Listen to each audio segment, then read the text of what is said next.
यहाँ स्थानीयको थोरै गुनासो सुन भन्नुहोस्, यहाँ के छ सरकारको यहाँ आएको छैन? पार्टीको चुनाव चिन्ह माटो भएपछि सोच्ने क्षमता पनि माटोमै मिलाउन चाहिँ राम्रो होइन कि।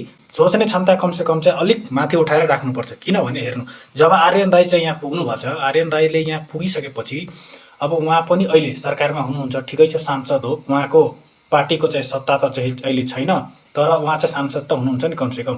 तर उहाँ त्यहाँ पुगेपछि, त्यो ठाउँमा पुगिसकेपछि त्यहाँ पनि अब उहाँहरूले पनि 4वटा नम्बर सार्वजनिक गरेर पैसा सङ्कलन गर्दै हुनुहुन्छ सहयोगको लागि। त्यो सङ्कलन गरेको पैसाबाट त्यहाँ सहयोग गर्दा भयो नि त, होइन?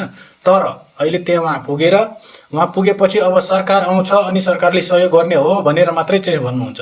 अब यस्तो भनेर पनि हुँदैन। त्यही भएर तपाईँहरू हेर्नु, अहिले जस्तै तपाईँको पार्टी सत्तामा छैन भने तपाईँहरू अहिलेदेखि नै चाहिँ यस्तो सार्वजनिक काममा चाहिँ सहयोग गर्नु कि यो आपद विपद आएको बेला चाहिँ तपाईँहरू पनि सहयोग गर्नुहुन्छ भने पछि गएर तपाईँको पार्टीलाई पनि अझै मान्छेहरू रुचाएर तपाईँहरूको पार्टीहरूलाई अझै चाहिँ भोट दिने चाहिँ चान्स बढ्न जान्छ कि। तपाईँहरू भन्नुहुन्छ हाम्रो सरकार जतिखेर सत्तामा आउँछ अनि मात्रै हामीले यस्तो आपद विपद परेको बेलामा सहयोग गर्छ भन्ने कुरा यस्तो हुँदैन, कहिले पनि हुँदैन।